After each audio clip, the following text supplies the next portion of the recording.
आ जाइए। तो हम लोग आज देखने वाले हैं बाजार, मार्केट के बारे में बात करेंगे।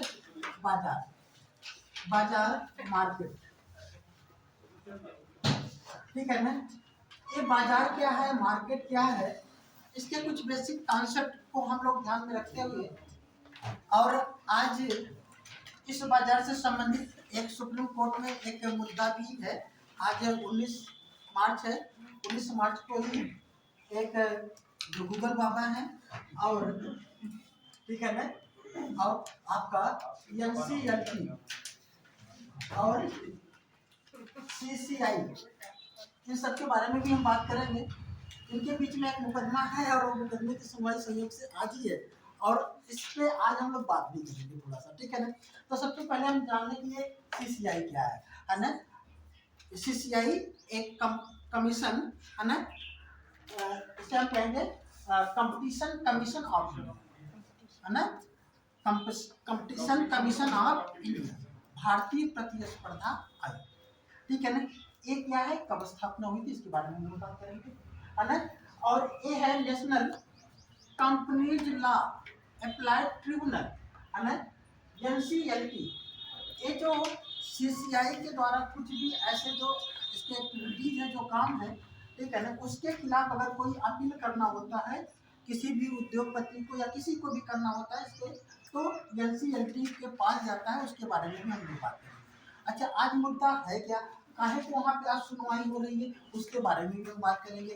वो बात तो हम करेंगे, लेकिन उस सब के पहले हम जानेंगे कि बाजार, बाजार क्या है और इस बाजार को बनाए रखने के लिए, व्यवस्थित तरीके से विकास के लिए ये दोनों संस्थाएं हमारे देश में एक काम कर रही हैं, ठीक है ना। ये दोनों संस्थाएं क्या कर रही हैं, काम कर रही हैं। तो हम लोग इसको ध्यान में रखेंगे, ठीक है ना। तो बाजार क्या है, सबसे पहले तो पॉइंट करते हुए, नोट करते हुए, लिखते हुए चलिएगा, है ना। बाजार क्या है, लिखिएगा। बाजार वह स्थान है, बाजार वह स्थान है जहाँ पे वस्तुओं को खरीदा और बेचा जाता है ना। Market is the which is place there is purchase and sale any commodity, किसी भी वस्तु को खरीदा और बेचा जाता है, उसे क्या कहते हैं, बाजार, ठीक है ना। सर रिपीट कर दीजिए। हाँ, बाजार वह स्थान है जहाँ पे वस्तुओं को खरीदा और बेचा जाता है, ठीक है ना, वो उसे क्या कहते हैं, बाजार। आप ध्यान रखिए, विभिन्न प्रकार की वस्तुएं होती हैं और जिन वस्तुओं को उसी प्रवृत्ति के अनुसार, ठीक है ना, जहाँ पे क्रय विक्रय किया जाता है, हमें उसे उसी प्रकार की बाजार कहते हैं। जहाँ पे जैसे मान लीजिए, जहाँ पे केवल सब्जियों को खरीदा और बेचा जाए, उसे हम क्या कहते हैं, सब्जी बाजार या सब्जी मंडी कहते हैं, स्थानीय भाषा में मंडी कहते हैं। जहाँ पे खाद्यान्न की वस्तुओं को खरीदा और बेचा जाए, उसे गल्ला मंडी कहते हैं। जहाँ पे लोगों को परचेज और किया जाए, वहाँ पे क्या कहते हैं, लोहा मंडी। जहाँ पे सोने चांदी की बातें हो, वहाँ पे सोना मंडी। और जहाँ पे ध्यान रखिए पैसे का भी लेन देन किया जाए, तो उसे हम क्या कहते हैं, मुद्रा बाजार कहते हैं। जहाँ पे वित्त का लेन देन किया जाए, उसे हम वित्त बाजार कहते हैं। तो मतलब बाजार से आप पे एक दिमाग में फीलिंग आ गई होगी कि ये बाजार है क्या। बाजार जहाँ पे लेन देन किया जाए, जिसका भी लेन देन किया जाए, तो उसी का बाजार हो जाता है। लेकिन जनरली जो हम लोग बाजार से तात्पर्य समझते हैं, जो लगाते हैं, जो जिसके बारे में हम लोगों को पढ़ना है और जिससे बहुत सी कुछ चीजें आपके दिमाग में क्लियर होनी चाहिए, ठीक है ना, उसे हम लोग पढ़ेंगे, जिसे हम लोग कई बाजार के रूप में देखेंगे, जो है एक पूर्ण प्रतियोगिता बाजार, पूर्ण प्रतियोगिता बाजार, परफेक्ट कंपटीशन मार्केट, इंग्लिश में क्या कहते हैं बेटा, परफेक्ट कंपटीशन मार्केट। दूसरा है एकाधिकार बाजार, जिसे हम कहते हैं मोनोपोली मार्केट। क्या कहते हैं, मोनोपोली, ठीक है ना, मोनोपोली मार्केट। और तीसरा है अपूर्ण प्रतियोगिता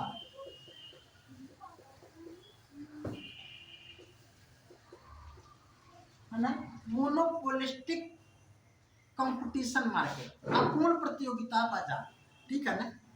और इसके अंतर्गत हम 2-3 बाजारों को देखते हैं, जैसे द्वयाधिकार देखते हैं, द्वयाधिकार,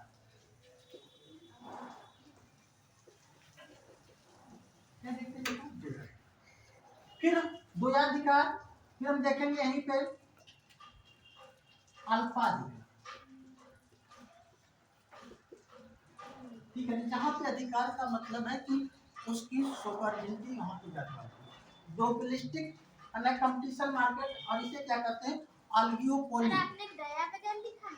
दयाधिकार लिखा दोया दोया यहाँ पे है ना, द्वयाधिकार है ना, डुबलिस्टिक कंपटीशन मार्केट कहते हैं। इसे क्या कहेंगे, अल्पाधिकार, ऑलिगोपोली जिसे हम कहते हैं, क्या कहते हैं, ऑलिगोपोली। अब ये है क्या, इसके बारे में सबसे पहले, इसके पहले बाजार को जानने से पहले हमने आपको मांग और पूर्ति के कुछ नियम बताए, है ना। मांग का नियम क्या है, मांग का नियम है जहाँ पे वस्तु की कीमत कम होती है तो मांग क्या होती है, और जब वस्तु की कीमत बढ़ जाती है तो मांग, वह कौन सी वस्तु है जहाँ पे मांग का नियम लागू नहीं होता, नहीं सर ऑप्शन दीजिए, बताइए। मांग का नियम लागू नहीं होता, ठीक है ना। ऑप्शन है विलासी वस्तु, क्या है, विलासी वस्तु। दूसरा ऑप्शन है कि अनिवार्य वस्तु, निकृष्ट वस्तु, या इनमें से कोई,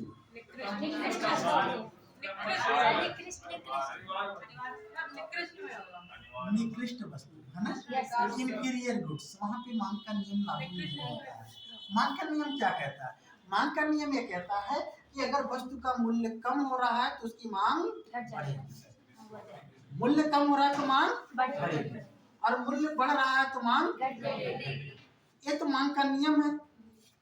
निकृष्ट वस्तु के संदर्भ में ऐसा नहीं होता है, वहां पे जब वस्तु की कीमत कम होती है तो मांग कम हो जाती है, वस्तु की कीमत क्या होती है, कम होती है तो मांग कम हो जाती है, वहां पे मांग का नियम लागू नहीं होता है ना। एक और भी वस्तु है, गिफिन वस्तु है, उसकी भी क्या है, कीमत कम होती है, ठीक है ना, उसकी भी कीमत कम होती है तो मांग कम हो जाती है। ये सब चीजें हमने आप लोगों को, है ना, एक क्लास में खूब अच्छे से समझाया था कि गिफिन वस्तु क्या है, अनिवार्य वस्तु क्या है ना। आपको हमने बताया लोचदार वस्तु क्या है, बेलोचदार वस्तु क्या है, पूर्णतया लोचदार वस्तु क्या है, इन सब चीजों को विथ डायग्राम हमने समझाया था, याद है ना आप लोगों को। चलिए आज हम लोग देखेंगे इसे पूर्ण प्रतियोगिता बाजार, है ना, पूर्ण प्रतियोगिता बाजार, ठीक है ना। इस पूर्ण प्रतियोगिता, हाँ, इंफीरियर गुड्स, देखिए हमने बताया था कि उस समय की कोई भी वस्तु इंफीरियर हो सकती है और नहीं हो सकती है ना, वो अलग अलग परिवेश में अलग अलग चीजें दिखाई देती है। कैसे, अब देखिए हमने बताया विलासी वस्तु क्या होती है, विलासी वस्तु वो वस्तुएं होती है जिनके बिना भी हमारा काम चल सकता है, वो विलासी वस्तु है, ठीक है ना। अनिवार्य वस्तु क्या है, जिनके बिना हमारा काम ना चले, वो अनिवार्य वस्तु है। लेकिन यहाँ पे क्या होता है, आय और उसकी कीमत या कम या अधिक होने से उस पर क्या प्रभाव पड़ता है, ठीक है ना। हमने बताया था कि जैसे कि किसी भी व्यक्ति की अगर आय बढ़ती है तो वह सबसे ज्यादा खर्च किस पे करता है, विलासी वस्तु, किस पे खर्च करता है। जैसे मान लीजिए इस समय अगर आपके पास 5,000 रुपये आपके पेरेंट्स आपको देते हैं, तो उस 5,000 रुपये में आपने पूरा मैनेजमेंट कर रखा है कि हमको इतनी की किताब लेनी है, इतना फीस जमा करना है, इतना गाड़ी में पेट्रोल जमा डालना है, या इतना रूम रेंट देना, उस 5,000 रुपये में आप मैनेज करते हैं। और इसी 5,000 रुपये में एक कभी कभी जा करके 250 को 300 का 400 का एक शर्ट भी ले लेते हैं। लेकिन अगर आपके पेरेंट्स यही 5,000 के बजाय 10,000 रुपये आपको देने लगे तो फिर आप क्या करोगे, सबसे ज्यादा खर्च कहाँ पे करोगे, उन वस्तुओं पे करोगे कि जहाँ पे वो बहुत ज्यादा जरूरी है ऐसा नहीं कि आप रूम का रेंट उसका डबल करके दोगे, खाना डबल खाओगे, ऐसा भी नहीं करोगे। हाँ, कपड़े की क्वालिटी बढ़ा लोगे, है ना। वो जो 250 का खरीदते थे 500 का खरीदोगे, है ना। जूता जो पहले 400 में आपका काम चल सकता था 1000 का खरीदोगे। कहने का मतलब वो वस्तुएं क्या होती हैं, विलासी वस्तु। वो आपके लिए वो विलासी वस्तु एक व्यक्ति के लिए, एक स्टूडेंट के लिए, किसी के लिए वो विलासी हो सकती है और किसी के लिए अनिवार्य हो सकती है। जैसे कार है, कार आपके लिए विलासी हो सकती है, लेकिन अगर आप IAS अफसर बन जाते हैं तो आपके लिए क्या हो जाएगी, अनिवार्य। ये अलग अलग परिवेश में डिपेंड करता है। इंफीरियर गुड्स, जैसे हमने आपको उस समय एग्जांपल दिया था, उस एग्जांपल को मैं फिर से ले रहा हूँ। जैसे चावल, क्या बेटा, चावल मार्केट में कई प्रकार के होते हैं। मोटा चावल भी होता है, बासमती भी होता है और मंसूरी भी चावल होता है। अब एक व्यक्ति के घर में चावल की खपत 10 केजी है। कितनी है, 10 केजी। हर महीने उसकी 10 केजी की चावल की खपत है। लेकिन इस 10 केजी चावल को कैसे खरीदता है? क्या 10 का 10 केजी वो मंसूरी लेकर के आता है? क्या 10 का 10 केजी बासमती लेके आता है? क्या 10 का 10 केजी वो मोटा चावल लेकर के आता है? 1 किलो वो ले लेता है बासमती, कभी काल कोई अच्छा मेहमान आ जाएगा तो उसके लिए ले लेता है। 4 किलो 5 किलो ले लेता है मंसूरी चावल, जिससे कि सामान्य लोग अगर यार दोस्त अगर आते हैं या हम लोग भी आते हैं तो उसके लिए। और फिर ले लेता है 4-5 किलो मोटा चावल। जिस दिन ये अंदाजा हो कि घर में कोई आने वाला नहीं है तो सिर्फ मोटे चावल से काम चला लिया जाता है। तो चावल ना, वही मोटा चावल एक गरीब व्यक्ति के लिए अनिवार्य है और एक लग्जरी जो लाइफ जी रहा है उसके लिए क्या है, इंफीरियर। वो मोटा चावल का यूज नहीं करता।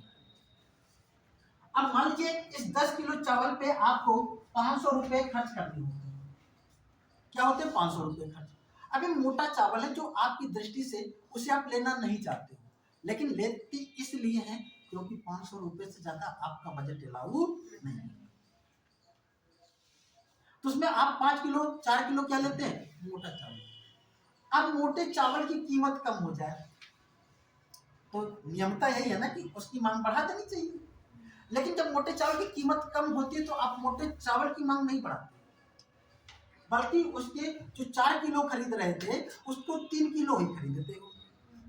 जो पैसा बचता है उस पैसे को ऐड करके आप मंसूरी चावल ले लेते हैं। मतलब जो मंसूरी चावल जो आप 5 किलो ले रहे थे अब उसे 6 किलो कर देते हैं, और मोटे चावल को क्या जो 4 किलो ले रहे थे उसे 3 किलो कर देते हैं। बात समझ में आ रही है? मतलब वो मोटा चावल उस समय आपको क्या है, निकृष्ट वस्तु या इंफीरियर गुड्स की तरीके से वो काम करेगा। बात समझ में आई हमसे, है ना। इस पे पूरी क्लास हमने लिया था, है ना बेटा। तो पूरा 1.5 घंटे का था, ठीक है। तो इसको आपको हमने समझा दिया, ठीक है। अब हम लोग आते हैं बाजार पे, ठीक है ना।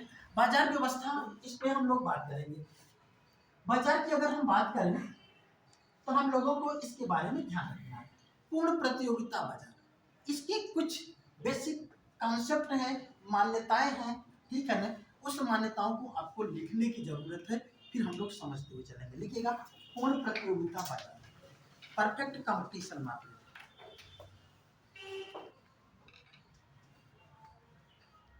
पूर्ण प्रतियोगिता बाजार, परफेक्ट कंपटीशन मार्केट, लिखिएगा।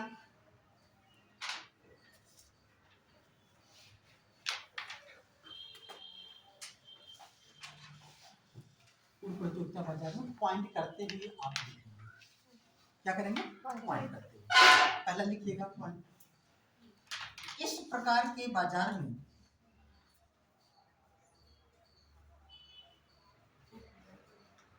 क्रेताओं और विक्रेताओं की संख्या, मतलब सेलर और बायर, क्रेताओं और विक्रेताओं की संख्या अनंत होती है, इनफाइनाइट होती है, ठीक है ना। Types of in this market the numbers of buyers and seller infinite, ठीक है ना। अनंत होती है मतलब कि यहाँ पे असंख्य खरीदने वाले हैं और असंख्य बेचने, उनकी गणना हम नहीं कर सकते। ऐसी ये मान्यता है। इस प्रकार का बाजार वास्तव में कहीं दिखाई नहीं देता, फिर भी आपको पढ़ना है क्योंकि इससे और भी सब चीज़ों को क्लियर होगा।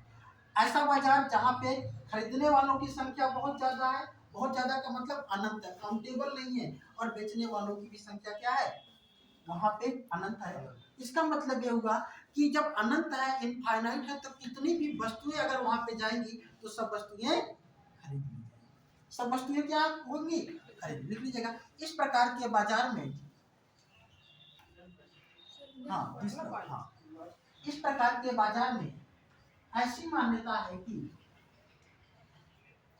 इस प्रकार के बाजार में ऐसी मान्यता है कि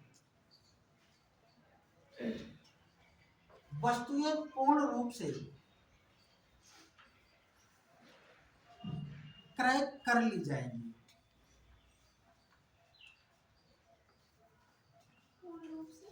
क्रय कर ली जाएंगी।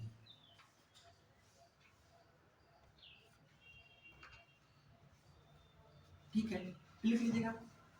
साथ ही या अगला पॉइंट लिख लीजिएगा, पॉइंट करके लिख लीजिएगा। इस प्रकार के बाजार में क्रेता को बाजार का पूर्ण ज्ञान होता है, क्रेता को बाजार का पूर्ण ज्ञान होता है। ऐसा हम नहीं मान सकते कि किसी को जानकारी नहीं है, पूर्ण ज्ञान होता है। ठीक है, मतलब सबको पूरा जानकारी होती है, तो सीधी सी बात है। फिर लिखिएगा, इस प्रकार के बाजार में विक्रेता को सामान्य लाभ प्राप्त होता है, normal profit. In this type of market seller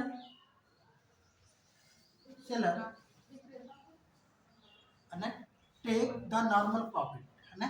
विक्रेता को जो क्या होता है, सामान्य लाभ प्राप्त होता है। अब ये सामान्य लाभ क्या है, नॉर्मल प्रॉफिट है, सामान्य लाभ। बेटा इसको समझते चलिएगा क्योंकि एक एक लाइन दूसरे से जुड़ा हुआ है। ठीक है, अभी मान लीजिए कि जब सबसे ज्यादा खरीदने वाले लोग होंगे, सबसे ज्यादा बेचने वाले लोग होंगे, पूरा कंपटीशन है, सभी लोग जान रहे हैं, तो क्या इसमें ज्यादा कोई फायदा कमा सकता है, नहीं कमा सकता। तो लेकिन फिर भी इस प्रकार के बाजार में लोग तब तक बने रहेंगे जब तक उसको क्या होगा, सामान्य लाभ प्राप्त। ये सामान्य लाभ क्या है, नॉर्मल प्रॉफिट। एक लाइन में लिख लीजिएगा, सामान्य लाभ वह लाभ है जिससे, सामान्य लाभ वह लाभ है जिससे कोई फर्म, जिससे कोई फर्म या विक्रेता अपने कार्य में बने रहने के लिए प्रेरित होता है, अपने कार्य में बने रहने के लिए प्रेरित होता है।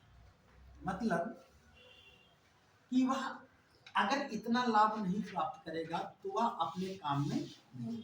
जैसे मान लीजिए एक व्यक्ति है, उसको नॉर्मली कोई वो काम करता है तो उसे 400-500 रुपये मिल जाते हैं। जैसे मान लीजिए एक व्यक्ति था, उसने एक पान की दुकान खोली, उस पान की दुकान से उसे पहले 1000, 1500, 2000 रुपये मिलते थे। फिर क्या हुआ, लोगों ने देखा तो बहुत कमा रहे हैं, तो वहाँ पे एक दो लोगों ने और भी पान की दुकान खोल ली। अब उसकी इनकम क्या हो गई, कम हो गई, डिस्ट्रीब्यूट हो गई। अब वहाँ पे ढेर सारी पान की दुकानें खुल गई, 10-20 गुमटियाँ हो गई। अब उसको प्रत्येक दिन केवल 300 से 400 रुपये ही बच पाते हैं, 300 से 400। ये उसकी नॉर्मल प्रॉफिट है। क्या है, नॉर्मल। अब उससे बात करते तो कहते हैं कुछ फायदा नहीं है, बस नॉर्मल से कुछ चीजें हो जाती है। ठीक है ना। अब उसको नॉर्मल प्रॉफिट है 300-400 रुपये। अगर वो 300-400 रुपया भी उसको नहीं मिलेगा, अच्छा ये स्थिति सभी गिमटी वालों की, ये सभी की स्थिति है 300-400 रुपये, वो सब में डिवाइड हो गया। अब सभी लोग अपना पान की दुकान रोज खोलते हैं, भले उतना ही उनको मिलता है। अगर इतना ना मिले तो क्या करेगा, जिस दिन उसको 100 रुपया मिले 200 मिलने लगेगा, अब उसको ये मालूम हो जाए कि हमको इतना ही मिलेगा, तो कहेगा पान की दुकान बंद, लेबर चौराहे पे खड़ा हो जाएगा, कहेगा यहाँ पे खड़े हो जाएंगे, कम से कम 300-400 रुपया कमाएंगे।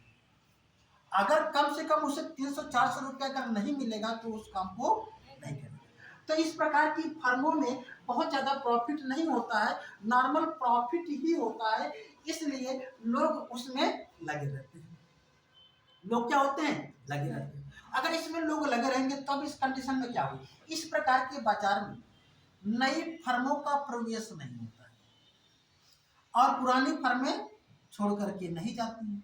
पुरानी फर्में छोड़ करके इसलिए नहीं जाती हैं क्योंकि उनको नॉर्मल प्रॉफिट मिलता है, कुछ ज़्यादा और कहीं पे प्रॉफिट नहीं मिलेगा, लेकिन हाँ वो हमेशा जुगाड़ में रहते हैं कि इसका प्रॉफिट बढ़ जाए, ठीक है ना। वो छोड़ करके नहीं जाती हैं। और जो कोई नई कंपनी खोलने वाला होता है या दुकान खोलने वाला होता है, वो कहता है कितने लोग खोले हैं, सब जो है 200, 300, 400 कमा रहे हैं, कौन वहाँ पे पान की दुकान खोलेगा? उससे बढ़िया है कि कोई दूसरा बिजनेस देखे। इसका मतलब इस प्रकार के बाजार में फर्मों का प्रवेश और निषेध नहीं होता है। तो इस प्रकार लिख लीजिएगा, क्वेश्चन पॉइंट लिखेगा, इस प्रकार के बाजार में फर्मों का प्रवेश निषेध होता है। हाँ, फर्म हो या कोई विक्रेता हो, प्रवेश निषेध होता है। अच्छा, समझ रहे हैं ना? आपको पूर्ण प्रतियोगिता बाजार में कभी ऐसे कूद जाने की जरूरत नहीं है, ठीक है ना, इसलिए पढ़ा रहा हूँ, ठीक है। लेकिन पढ़ा इसलिए रहा हूँ जैसे कि आप IAS बने, पान की दुकान नहीं खोलनी, ठीक है। हाँ, तो ये तो एग्जाम्पल है। अब यहाँ पे जब यहाँ पे प्रवेश निषेध होगा, नॉर्मल प्रॉफिट होगा, तो इसका मतलब इसमें वस्तु की जो लागत है वो भी नॉर्मल ही होगी, लाभ भी नॉर्मल होगा, है ना। अब यहाँ पे लिख लीजिएगा, इस प्रकार के इस प्रकार के बाजार में हाफ पॉइंट, इस प्रकार के बाजार में सीमांत लागत ब्रैकेट में MC मार्जिनल कॉस्ट, सीमांत लागत, औसत लागत AR,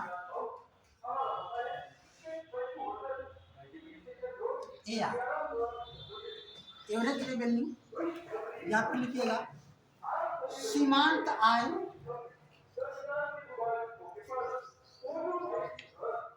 MR मार्जिनल रेवेन्यू, औसत आय एवरेज रेवेन्यू AR बराबर होते हैं। सभी क्या होते हैं? बराबर होते हैं। मतलब MC इक्वल टू MC हो गया, MC equal to AC equal to AR equal to AR, मतलब ये सभी क्या होते हैं? बराबर होते हैं, ठीक है ना। जब कभी कास्ट एनालिसिस कभी पढ़ाने का अवसर मिलेगा, हालांकि आपको उतनी डिटेल में अंदर नहीं जाना है, लेकिन कभी भी ध्यान रखें ये सभी क्या होती है पूर्ण प्रतियोगिता बाजार में, ये सभी क्या होती है? बराबर। लिखिएगा, इस प्रकार के बाजार में वस्तु की कीमत स्थिर होती है। इस प्रकार के बाजार में वस्तु की कीमत क्या होती है? स्थिर होती है, ना घटती है ना तो बढ़ती है।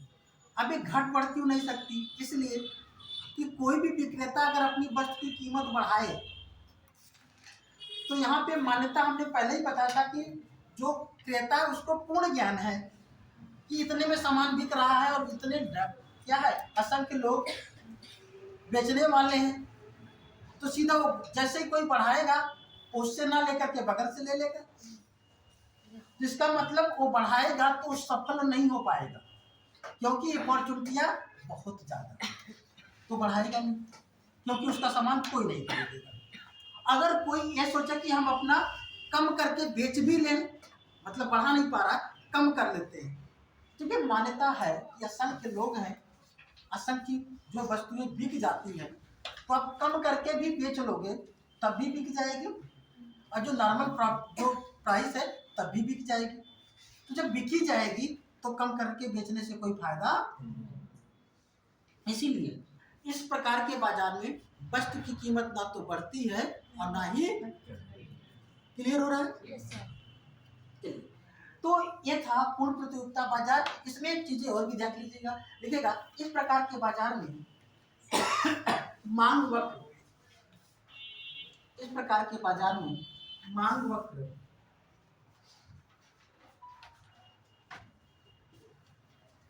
मांग वक्र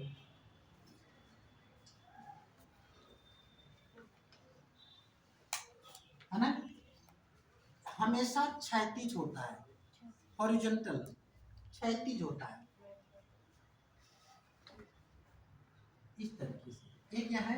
ये आपकी डिमांड लाइन है, डिमांड लाइन या कर्व कह सकते हैं, जो भी आप, ये आपकी डिमांड वक्र या मांग रेखा कह सकते हैं, मांग वक्र या जो भी, ठीक है ना। ये क्या होती है? ऐसी ही होती है, ठीक है ना। और इस पे ध्यान रखिएगा, ए आर, एम आर,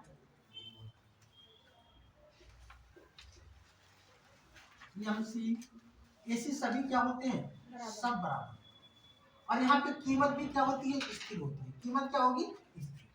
कीमत क्या होगी? स्थिर। अच्छा, कीमत क्या होती है? जब आप इकोनॉमी के अंदर जाएंगे तो कीमत ध्यान रखिएगा, जो एवरेज रेवेन्यू होता है, एवरेज रेवेन्यू, AR ही क्या होती है? कीमत या प्राइस होती है, ठीक है ना। डिटेल में ना जाकर बस इतना ध्यान रखिएगा कि AR ही उसकी एवरेज, जो रेवेन्यू का मतलब जो औसत लोगों की आय है, उसी से लोग वस्तुओं को तो परचेज करेंगे और उसी के अनुसार क्या होगा? वस्तुओं की कीमत है, ठीक है। चलिए, अब यहाँ पे हेडिंग डालिएगा दूसरा पार्ट है ना, एकाधिकार, मोनोपोली मार्केट, मोनोपोली।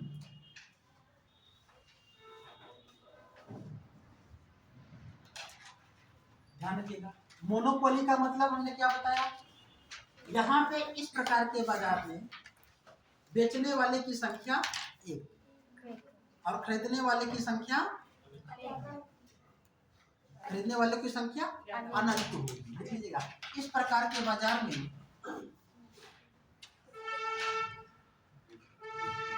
विक्रेता की संख्या एक और क्रेताओं की संख्या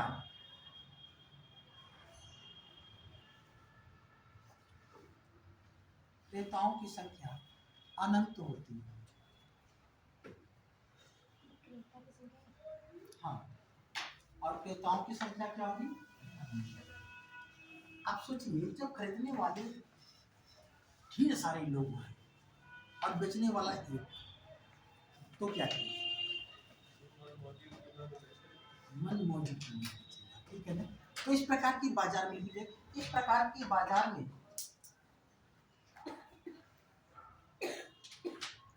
विक्रेता वस्तु की कीमत, विक्रेता वस्तु की कीमत जितनी चाहे निर्धारित कर सकता है।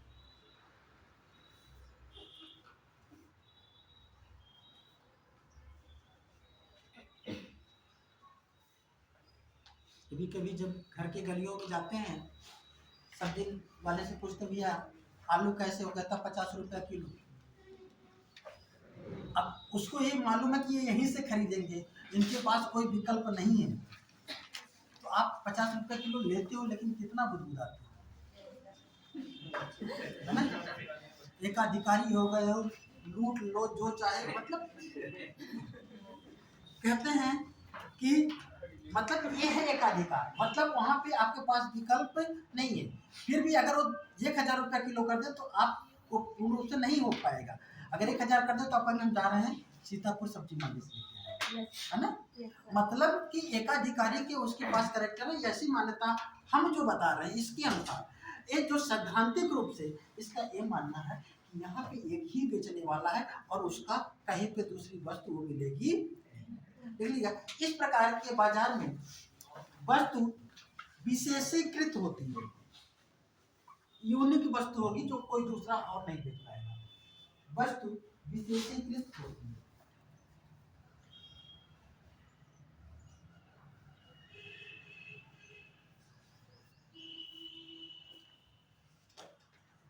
अच्छा, जब एकाधिकार है तो इसमें इसको एडवर्टीजमेंट करने की आवश्यकता होगी, है ना। उसका तो सामान बिकना ही है क्योंकि कोई कंपटीशन में नहीं। इस प्रकार के बाजार में विज्ञापन नहीं होता, विज्ञापन नहीं होता। अच्छा, विज्ञापन क्या पूर्ण प्रतियोगिता बाजार में होगी? सर होगा नहीं होगा। क्यों नहीं होगा? विज्ञापन तो तब करते हैं ना कि जब सामान अधिक से अधिक बेचना हो और उसका मूल्य अधिक से अधिक लेना हो। लेकिन पूर्ण प्रतियोगिता बाजार में तो सामान तो सब बिक ही जाएगा, कीमत बढ़ा ही नहीं सकते। हम विज्ञापन कर लें तब भी बिकेगा, ना विज्ञापन करें तब भी बिकेगा। तो पूर्ण प्रतियोगिता बाजार में भी विज्ञापन नहीं होगा और एकाधिकार बाजार में भी विज्ञापन लिख लीजिएगा। एकाधिकार बाजार में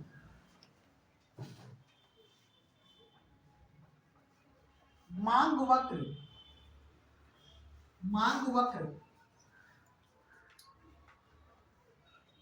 ऊपर से नीचे गिरते हुए प्राप्त होता है। मांग वक्र ऊपर से नीचे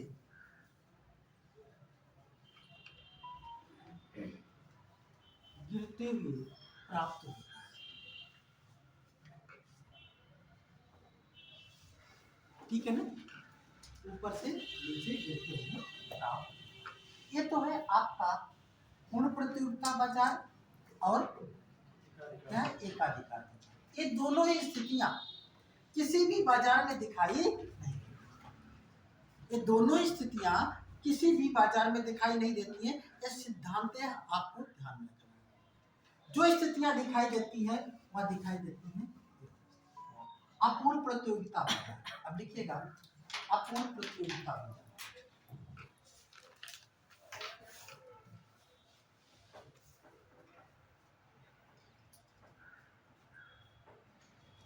इसे अलग अलग अर्थशास्त्रियों ने अलग अलग नामों से संबोधित किया।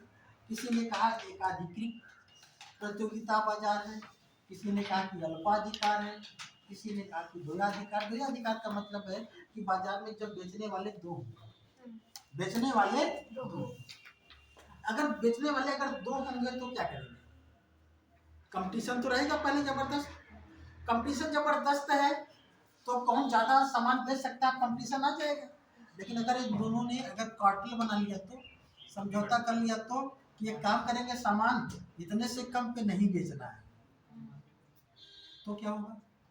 तो सामान की कीमत ऊंची ही रहेगी। ये जब तक कार्टेल नहीं बना लेते, समझौता नहीं कर लेते, तब तक तो कंपटीशन रहेगा कि हम ज्यादा बेच लें, हम ज्यादा बेच लें। तो ज्यादा बेचने के चक्कर में उसकी कीमत कोई कम भी करेगा, वो कम कर लेगा, वो कम कर लेगा। ठीक है ना, तो ये होगा। लेकिन अगर दोनों ने आपस में कह लिया कि नहीं ठीक है, इससे कम नहीं, या तुम्हारे पास जाएंगे या तुम्हारे पास जाएंगे, कहाँ जाएंगे, तो फिर क्या होगा? तो वो अपूर्ण प्रतियोगिता भी नहीं रहा और न तो पूर्ण एकाधिकार। अब यहाँ पे हम लोग इसी को पढ़ेंगे अल्पाधिकार। अल्पाधिकार ये जो है आपके बाजार की वास्तविक स्थिति है, अल्पाधिकार। ठीक है ना। पूर्ण प्रतियोगिता तो हो गया है, अपूर्ण प्रतियोगिता। अपूर्ण प्रतियोगिता के अंतर्गत हमें क्या है, इन दोनों को देखते हैं। द्वयाधिकार आपसे पूछा नहीं जाता है, आप इसको समझ लीजिए। ठीक है ना, द्वयाधिकार है ना, और अल्पाधिकार जो पूछा जाता है इसको आपको पढ़ना है। ठीक है ना, तो अल्पाधिकार हेडिंग डालिएगा, अल्पयोग बोलिए। अपूर्ण में आ गया। हाँ, अपूर्ण में। अल्पाधिकार डाल सकते हो, कोई मना नहीं करेगा, आप कुछ भी लिख लो, ठीक है ना। अल्पाधिकार, ऑलिगोपोली मार्केट, ठीक है ना। ध्यान रखिएगा, पॉइंट पहला नोट कीजिएगा, यह बाजार की वास्तविक स्थिति है। बाजार की वास्तविक स्थिति कौन है? अल्पाधिकार। यह बाजार की वास्तविक स्थिति है।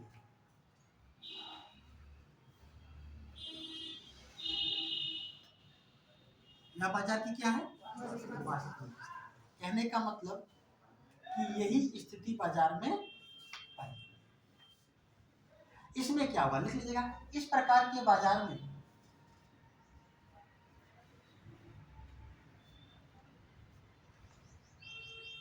विक्रेताओं की संख्या अधिक,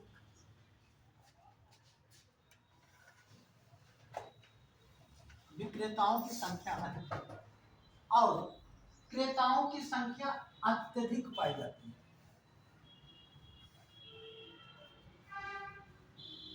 की संख्या अत्यधिक पाई जाती है। अब यहाँ पे कुछ शब्दों पे आपको ध्यान रखना होगा। एक है अधिक, दूसरा शब्द है अत्यधिक और तीसरा शब्द है अनंत। कुछ दिखाई दे रहा है? इन दोनों शब्दों, तीनों शब्दों को अगर आप देखें तो आप महसूस कुछ करेंगे। जब हम अधिक की बात करते हैं तो इसका मतलब 2, 4, 6 से अधिक होंगे, है ना। 1, 2 से तो अधिक तो होंगे ही।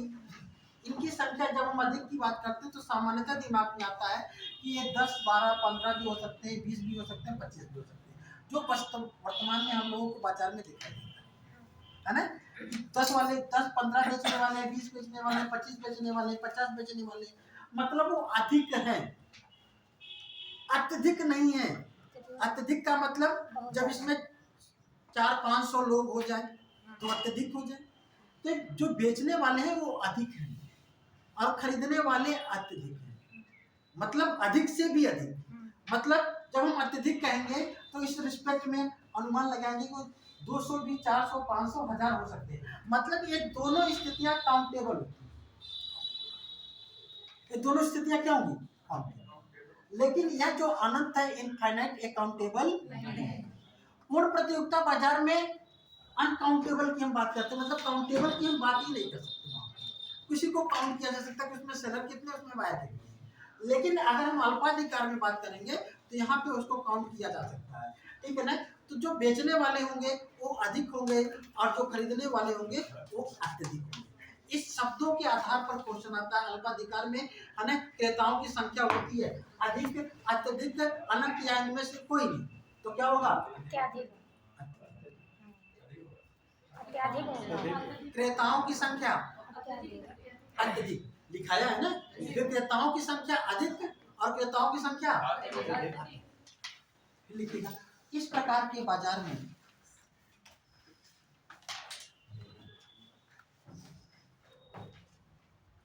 वस्तुएं एक जैसी होने के साथ एक जैसी होती हैं, किंतु उसमें विभेद स्थापित किया जाता है। विभेद स्थापित किया जाता है। विभेद मतलब कि वस्तु तो एक जैसी, एक ही होगी, लेकिन उसमें कुछ ना कुछ अंतर।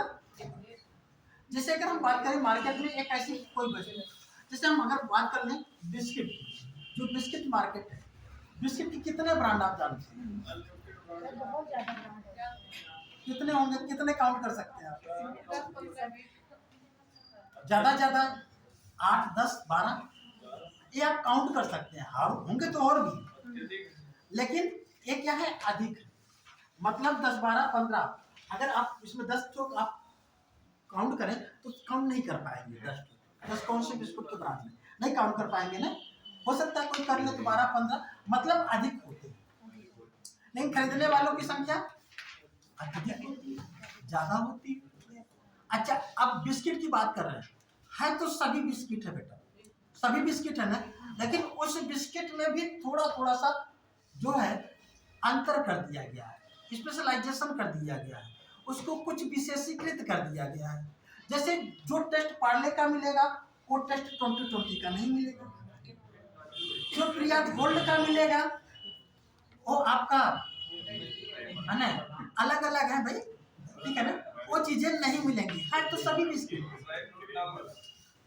है ना, है सभी बिस्किट, लेकिन सब में अपना अलग अलग ग्रेड है, अलग है। कुछ नहीं तो कोई रैपर ही बढ़िया से जो है लगा देगा, देखने में थोड़ा सा उसका और स्टैंडर्ड हो जाएगा। कोई चॉकलेटी बिस्किट होगा तो कोई क्रीम वाला होगा, कोई कुछ वाला होगा, कोई नमकीन होगा, है सब बिस्किट, लेकिन सब में थोड़ा थोड़ा सा क्या है विभेद कर दिया गया है। तो किसमें होगा वो अल्फा, क्या होगा अल्फा। वस्तुएं एक जैसी होने के साथ साथ विभेदीकृत होती है, ठीक है ना। फिर लिख लिया, इस प्रकार के बाजार में विज्ञापन जबरदस्त होता है, विज्ञापन जबरदस्त होता है, हाँ खूब विज्ञापन किया जाता है।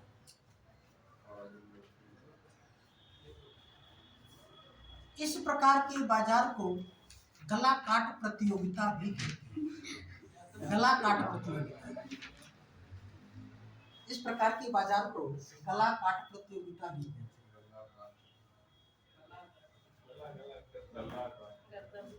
है ना। अब ध्यान रखिएगा, आप कहेंगे सर ये कहाँ पे विज्ञापन, आप देख लीजिए जितने भी बिस्किट वाले हैं सब खूब ऐड करते हैं कि नहीं। और आप उसको देख लीजिए, आप साबुन को देख लीजिए, साबुन का मार्केट है ना, साबुन सब लोग लगाते हैं, सब अलग, कोई रिन लगाता है लाइफ है ना, कोई लाइफ बॉय लगाता है, हमाम लगाता है, लक्स लगाता है, सब अलग अलग लगाते हैं ना। नहीं कुछ ऐसे भी हैं, मैं बताऊं कुछ ऐसे भी हैं रिन भी लगा लेते हैं, है ना। देखो अनुभव बता रहा है आपसे, है ना। तो अब देखिए इसमें विज्ञापन कैसे होता है बेटा। अगर आप देखेंगे लक्स साबुन का पैड देख लीजिए, आप देखेंगे कि उसका ऐड ऐसे आता है कि कोई लगा लेता है तो आसमान में उड़ जाता, लेकिन क्या रियल लाइफ में है, ये एडवर्टीजमेंट ही तो है ना। केवल ऐड देखते हैं आप लोग कि कोई जो है इसका प्रयोग करता है तो बहुत शरीर में खुशबू आ जाती है, तो लोग ऑटोमेटिक आपके पास आ जाते हैं, है ना। परफ्यूम तो खूब आता है, परफ्यूम स्प्रे करता है और पता लगा कि उधर से गुजर रहा है तो लोग सुनते हुए उसके पास अरे वो क्लियर ना चीज है ना। तो किस प्रकार के बाजार में होगा अल्फा, किसमें होगा अल्फा। अगला काट प्रतियोगिता इसलिए कहते हैं क्योंकि इसमें कंपटीशन बहुत ज्यादा होता है। आप कुछ ना देखिए, आप सब्जी मंडी में कभी चले जाइए, है ना, दो सब्जी बेचने वाले हो, आलू बेच रहे हो इस समय, है ना, इस समय, और वो क्या करेंगे, दोनों चिल्लाते हैं। जब जो चिल्ला करके बेचता है तो विज्ञापन ही तो कर रहा है। वो कहता है कि आलू 20 रुपया किलो, तो कहता है 18 रुपया किलो, तो कहता है 17 रुपया किलो। अब दोनों आमने सामने हो जाते हैं। एक दुकान पे जो है आप सब्जी लेने के लिए जा रहे हैं तो उसको एक बार एक देखते हैं तो 20 रुपया का, तो उधर बिक जाते हैं, उसने कहा नहीं 18 रुपये, तो उधर, तब उधर जैसे जाते तो कहता कि गोल गोल आलू, चिप्स वाला आलू, है ना, पहाड़ी आलू, आपको आलू की विशेषता बताता है। और फिर कुछ देर के बाद दोनों ठीक है ना आमने सामने खड़े हो जाते, कहते अब अगर अब आपने कुछ बोला कम किया है तो हमसे अच्छा, अरे मतलब वही है ना, हमसे बुरा या अच्छा कोई नहीं होगा, ध्यान रखिएगा। अब दोनों आपस में कहता हम बोलेंगे, वो कहता नहीं बोलेंगे, कहता बोलेंगे, कहता बोल के दिखाओ। अब दोनों ही आपस में क्या है, ये तो केवल अल्पाधिकार मार्केट ही तो है जहाँ पे ये स्थितियां दिखाई देती है। पूर्ण प्रतियोगिता में तो कहीं नहीं दिखाई दिया, एकाधिकार में कहीं नहीं दिखाई दिया, ये कहाँ पे दिखाई दे रहा है, ये अल्पाधिकार। इसलिए इसे क्या कहते हैं, जो है गला काट प्रतियोगिता, क्या कहते हैं गला काट। फिर लिखिएगा, इस प्रकार के बाजार में, इस प्रकार के बाजार में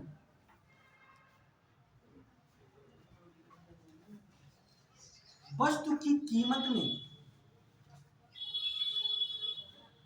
वस्तु की कीमत में विभेद पाया जाता है, थोड़ा बहुत कीमत में थोड़ा अंतर हो जाता है।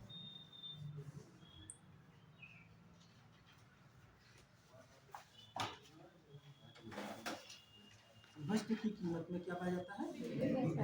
विभेद। इस प्रकार के बाजार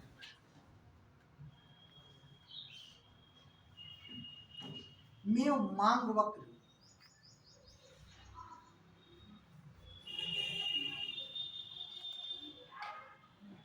इस प्रकार के बाजार में मांग वक्र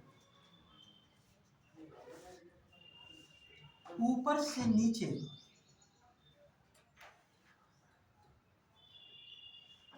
गिरते हुए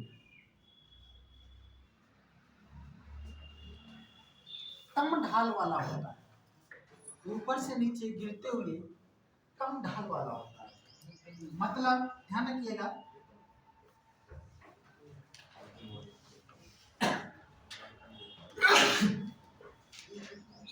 यहाँ से हमने एक 3 मांग रेखाएं खींची।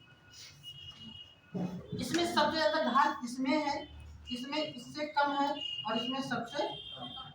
तो ध्यान रखिएगा, तो जब अल्पाधिकार की जब हम बात करेंगे तो जो मांग वक्र है ये मान लीजिए एकाधिकार है ना। अब ये मांग वक्र क्या होगा, धीरे धीरे ऐसे शिफ्ट होता जाएगा। मतलब ये अगर एक पूर्ण प्रतियोगिता की स्थिति में आ जाए तो कुछ इस तरीके से, मतलब इसका ढाल सबसे ज्यादा है, इसका उससे कम, इसका उससे कम, इस पे उससे कम, इस पे उससे कम, इस पे उससे कम है और इस पे कोई ढाल है नहीं। बात समझ रहे हैं? तो इसका मतलब जो अल्पाधिकार में जो मांग वक्र होगा उसका ढाल अपेक्षाकृत किससे, एकाधिकार बाजार से, ठीक है ना, उसका ढाल कम होगा और पूर्ण प्रतियोगिता बाजार से ज्यादा, पूर्ण प्रतियोगिता बाजार से ज्यादा। इस तरीके से इसके ढाल को भी आप समझ सकते हैं कहाँ पे कम होगा और कहाँ पे। क्लियर हो रहा बेटा? याद एकदम कर डालिएगा, आपको यहाँ से ढेर सारे क्वेश्चन। अब लिखिएगा क्रेताधिकार। क्रेताधिकार, अभी तक तो ये सब क्या है, बेचने वालों का था। अब क्रेताधिकार,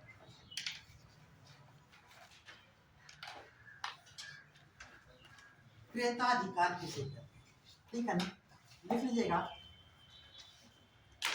इस प्रकार के बाजार में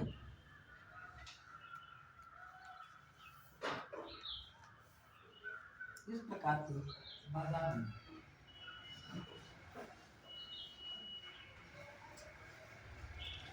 विक्रेताओं की संख्या अधिक, विक्रेताओं की संख्या अधिक और क्रेताओं की संख्या कम होती है। क्रेताओं की संख्या कम होती है।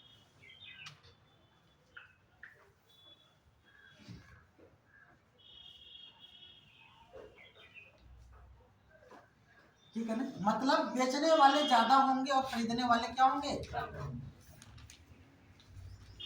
अब ध्यान रखिए, यहाँ पे इस प्रकार का बाजार क्या कभी देखने को अवसर मिला? नहीं मिला है तो आप थोड़ा सा महसूस करके देख सकते हैं। जब दीपावली होता है, दीपावली की 1-2 दिन पहले पटाखे की दुकानें लगती है, ठीक है ना, जो शहर से थोड़ा सा कुछ खुले ऐसे मैदान में लगती है जहाँ पे कुछ हादसे ना हो, और वहाँ पे पानी का टैंकर वैंकर लगा रहता है। और अक्सर हमने देखा यहाँ पे आरएमपी जो इंटर कॉलेज है वहाँ पे अक्सर लगा दिया जाता है, जीआईसी पे भी लगता है, वहाँ पे भी लगता है। अब वहाँ पे पानी का टैंकर वगैरह सब कुछ उपलब्ध होता है, लेकिन 1-2 दिन पहले मार्केट लगता है और ये उस दिन तक चलता है। जिस दिन ये मार्केट लगता है उस दिन लोगों की संख्या वहाँ पे बहुत कम होती है और बेचने वालों खूब अपनी लाइन लगा करके बैठते हैं, ठीक है ना। और वो जो है खूब सजा उजा करके दुकान बैठे होते हैं, है ना। हम तो जो है RMP degree college inter college में जब लगा हुआ था तो एक बार मैं वहाँ पर प्रवेश किया, तो चूंकि मैं मार्केट जब पढ़ाता हूँ तो जब ऐसी स्थितियाँ होती तो वो जो है हम उसके भाव को देखना चाह रहे थे, ठीक है ना।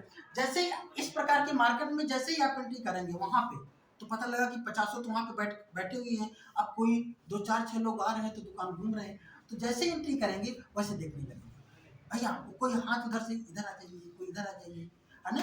मतलब चिल्लाएंगे नहीं, वो इशारा करेंगे कि हमारी तरफ चल जाइए, ठीक है ना। और फिर आप जाते हैं तो उस दुकान पे क्या पूछते हैं, पूछते भैया कितने का दे रहे हो, वो कुछ बताएगा, वो कुछ बताएगा, वो कुछ बताएगा। अब जब ऐसे पूछते हुए चले जाते हैं, जब कुछ दूर जाते हैं ना, हमारे देश के क्रेताओं को जानते हैं, इनकी भी बहुत अच्छी रेट है। वो क्या कहते हैं, वो कहता है कि भैया ये 20 रुपया का है, तो कहेगा कि अरे स्टार्टिंग में तो 15 रुपये का बता रहा था, ऐसे बोलते हैं ना।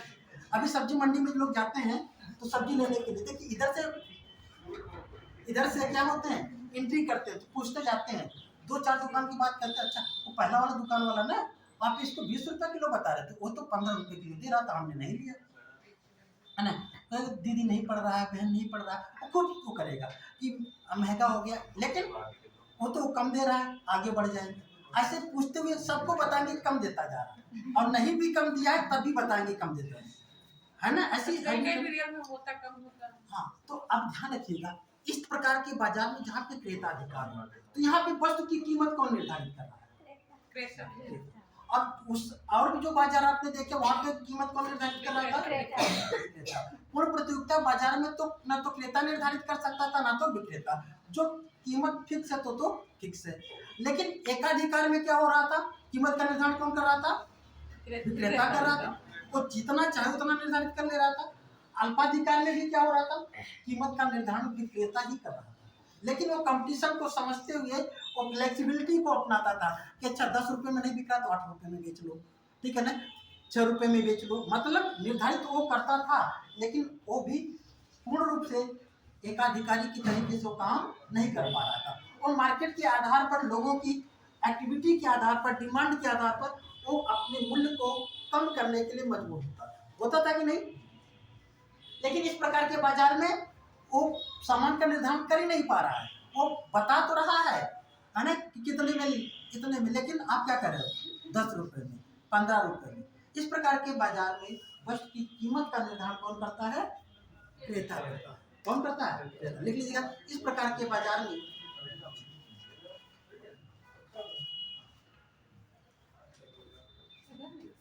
वस्तु की कीमत का निर्धारण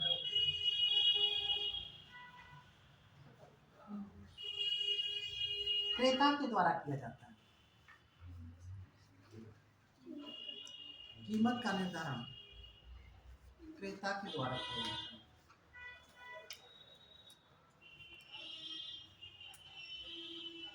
ठीक है ना, बाकी सब चीजें लगभग आपको कंप्लीट हो गई है, ठीक है ना। अब यहाँ पे थोड़ा सा आप हेडिंग लगेगा, भारतीय प्रतिस्पर्धा आयोग, CCI, है ना, कंपटीशन कमीशन ऑफ इंडिया, भारतीय प्रतिस्पर्धा आयोग,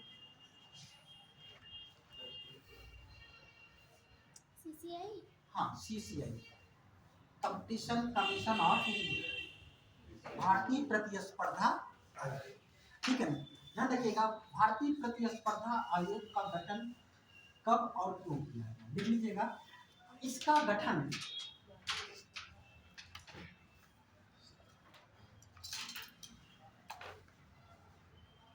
2003 में किया गया।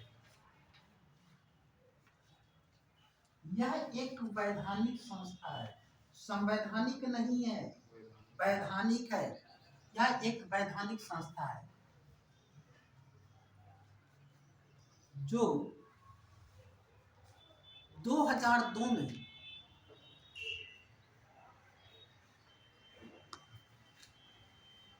संसद के द्वारा पारित अधिनियम के तहत किया गया।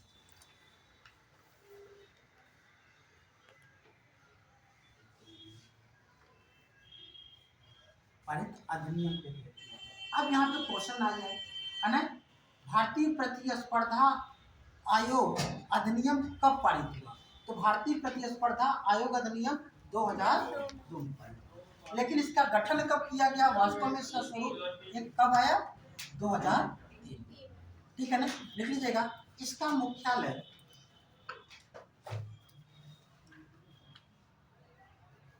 दिल्ली में है,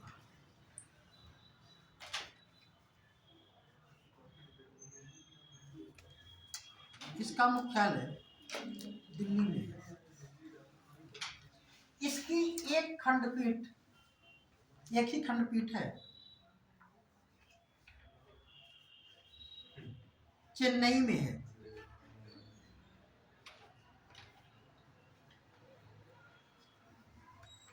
एक खंडपीठ कहाँ पे है? चेन्नई में। ठीक है ना। इसके प्रथम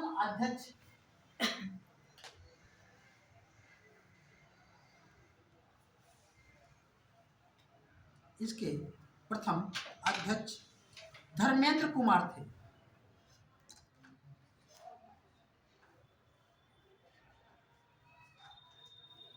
वर्तमान में इसकी अध्यक्ष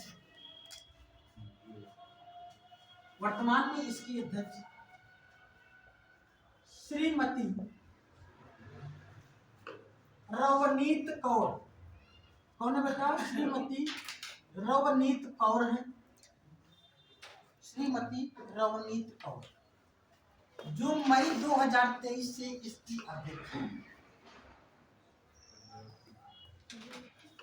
मई 2023 से इसकी अध्यक्ष है। इसका मुख्य कार्य सर जो मई 23 से इसकी अध्यक्ष है। इसका मुख्य कार्य किसका? सीसीआई का। इसका मुख्य कार्य देश के अंदर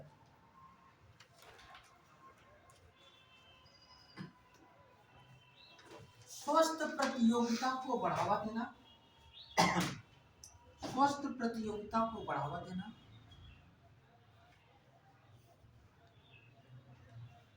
और उपभोक्ताओं को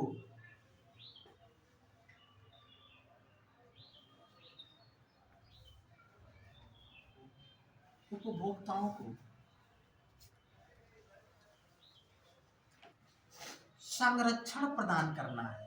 मतलब उपभोक्ताओं का किसी भी स्थिति में नुकसान नहीं होना चाहिए और स्वस्थ प्रतियोगिता होनी चाहिए।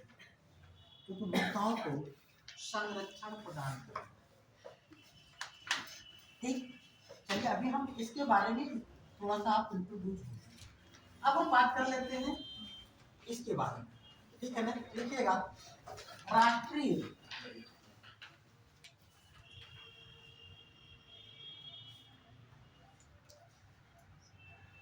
एनसीएलटी। ठीक है ना। राष्ट्रीय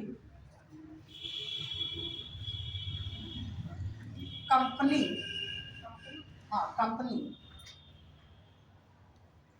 लॉ अप्लाइड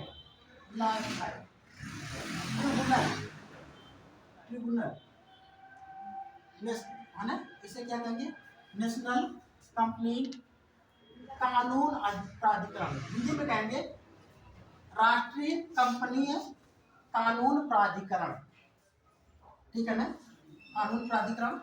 और इंग्लिश में कहेंगे national companies law apply tribunal है ना। शॉर्ट में क्या कहेंगे? एनसीएल।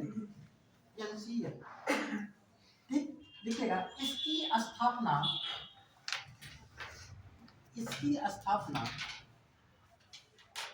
2016 में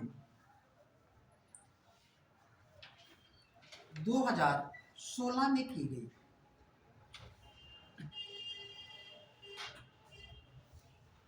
कब की गई? 2016। यह सीसीआई के विरुद्ध अपीली न्यायाधिकरण है। सर विरुद्ध है या वृद्ध? विरुद्ध मतलब उसके खिलाफ। कोई सीसीआई कोई किसी को कुछ दंडित करता है तो अगर वो उससे संतुष्ट नहीं है तो कहाँ है? एनसीएलटी में जाएगी। ठीक है ना। अपीली न्यायाधिकरण है। लिख लीजिएगा। वर्तमान में इसके अध्यक्ष श्री रामलिंगन सुधाकर हैं।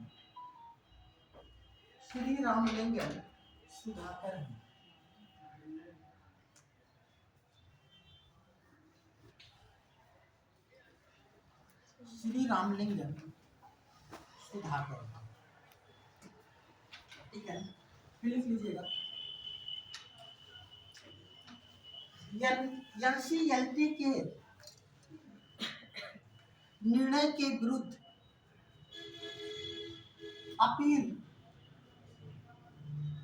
केवल सुप्रीम कोर्ट में की जा सकती है, केवल सुप्रीम कोर्ट में की जा सकती है।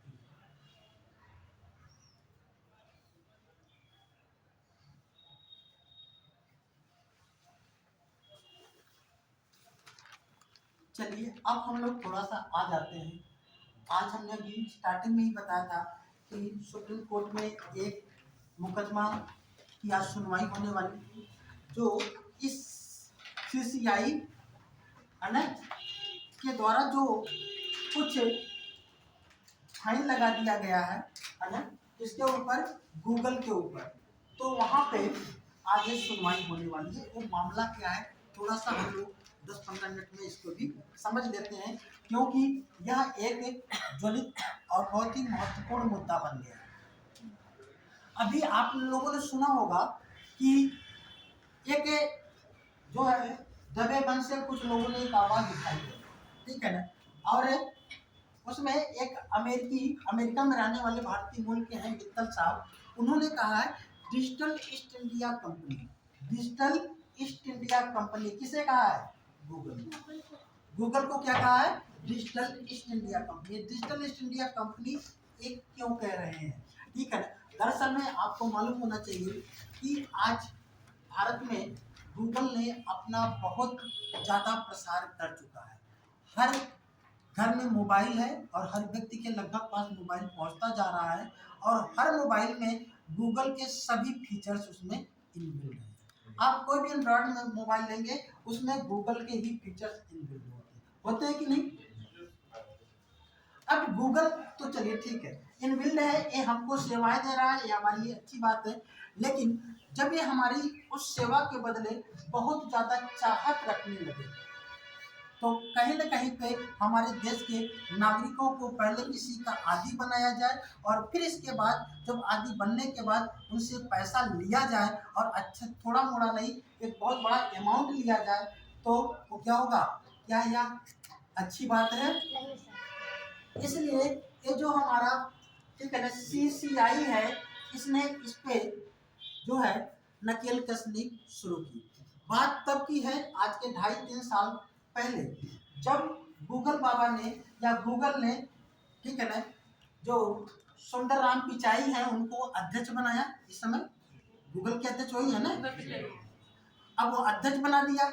अब ठीक है, अब अध्यक्ष बनने के बाद भारतीय तो खुश हो गए, चलिए गूगल पे भी अमेरिका की कंपनी है, वहाँ पे भी कोई भारतीय है। अब उसकी आड़ में चाहे हम कह लीजिए, चाहे जो भी कह लीजिए, चाहे उसकी अपनी जो भी प्रॉब्लम है या उसको अपने लाभ को अधिकतम करना है, तो अपनी नीतियों को तो लागू करेगा।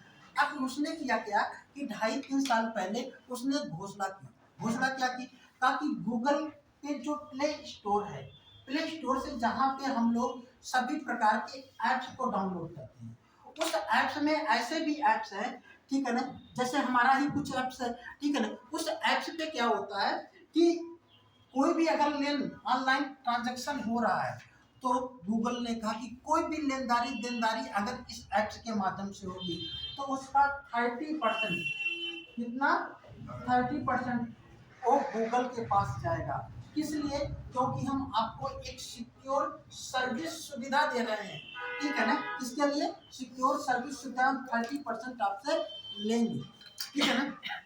चलिए, अभी 30% तो भाई साहब लेंगे, ये तो घोषणा कर दी, और ये कहा कि जिसको अगर हमारा ये प्लेटफॉर्म नहीं यूज करना है, तो अपना कोई प्लेटफॉर्म ढूंढ ले, बना ले, ठीक है ना, क्योंकि हम इसे लागू आज नहीं तो कल करेंगे, और हम इस पे काम कर रहे हैं। इस बात को जब CCI ने सुना, ठीक है ना, तो वो हरकत में आया और इसका फिर जो है निरीक्षण करना शुरू किया। ये तो हमारे देश के नागरिकों के साथ, या हमारे देश में जो बड़े बड़े लोग हैं, जैसे बहुत ऐसे ऐप्स हैं जो कि हजारों करोड़ों रुपए का टर्नओवर करते हैं, ठीक है ना, जिससे भारत की इकोनॉमी बहुत उससे प्रभावित होगी, और ये जो है ये पैसा 30% जो अमाउंट उठा करके कहाँ चला जाएगा? अमेरिका में चला जाएगा। तो क्या देश के लिए अच्छी बात है? नहीं। तो CCI ने उसकी जांच की और देखा कि ये तो जो है गलत किया जा रहा है। तो CCI ने क्या किया कि इस गूगल बाबा के ऊपर 1337 बिलियन डॉलर का पेनाल्टी ठोक दी कि आप ऐसे कैसे कर सकते हैं, आपको इस जो है घोषणा के लिए आप ऐसे नहीं कर सकते, आपको इतना क्या देना पड़ेगा।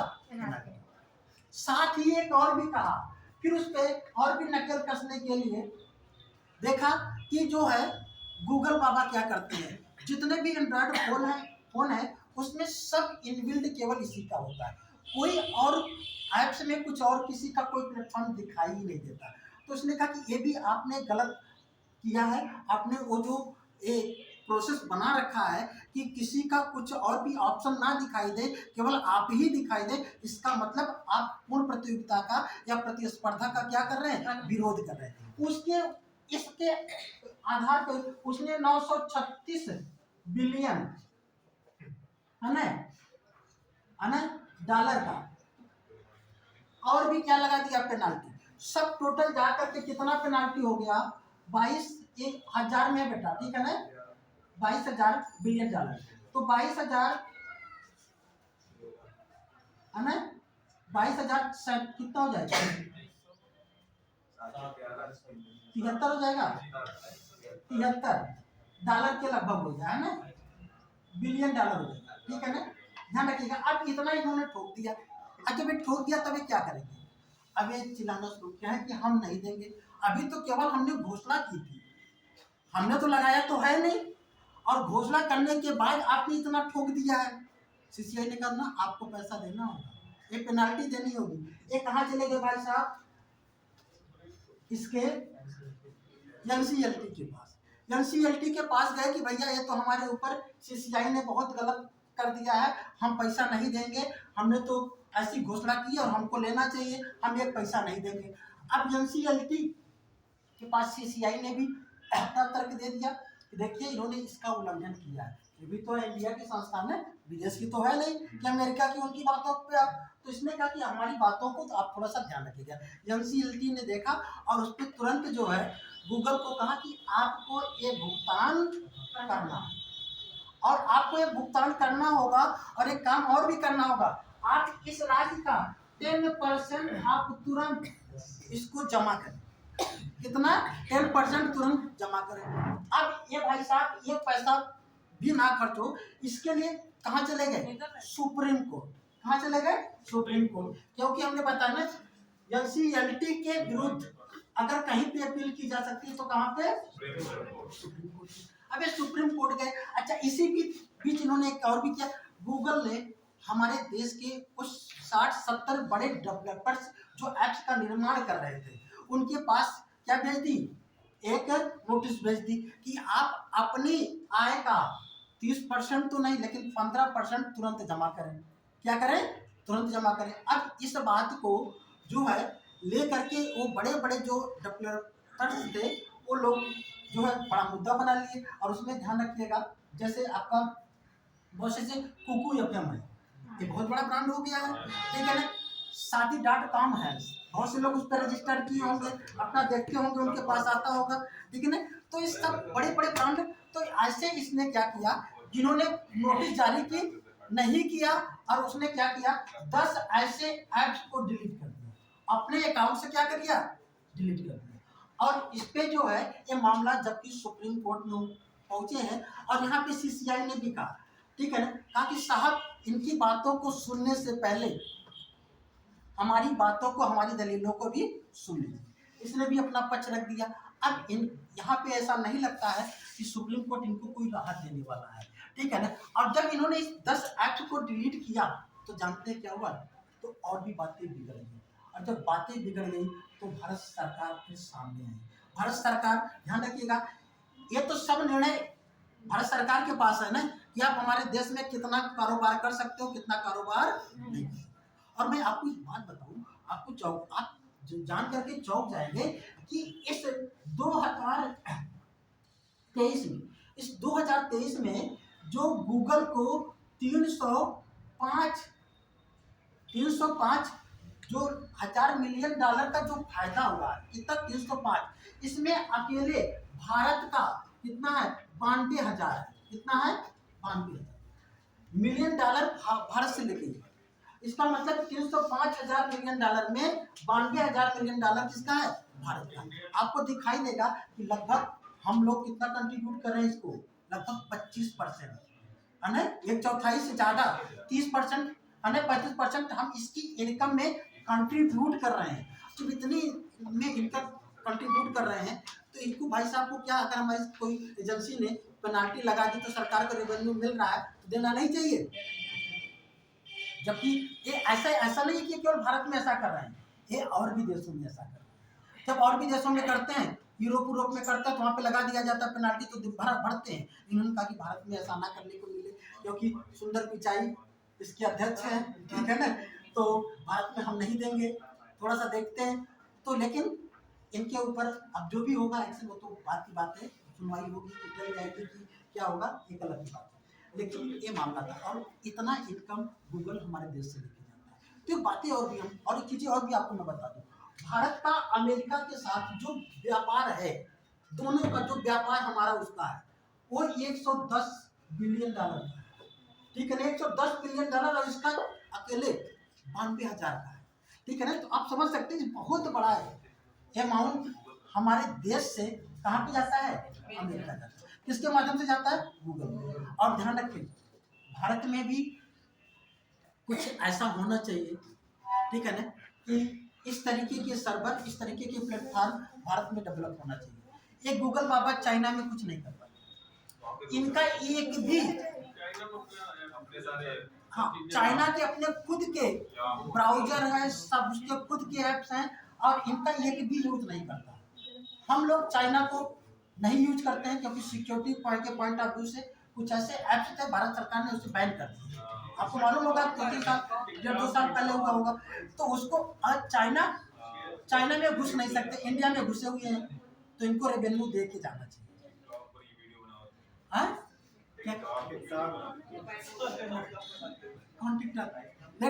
ये चीजें समझ में आई, ठीक है ना। तो ये है हमारा CCI NCLT, इसको अच्छे से पढ़ डालिएगा, ध्यान रखिएगा, आपको यूपीएससी में क्वेश्चन पूछे जाएंगे, ठीक है ना, क्योंकि ये बहुत बड़ा मामला है और इसकी क्या भूमिका है और सब चीजों को पूछा जा सकता है। तो चलिए आज की क्लास हम लोग यहीं तक, ठीक है ना, सेल्फी ले लेते हैं।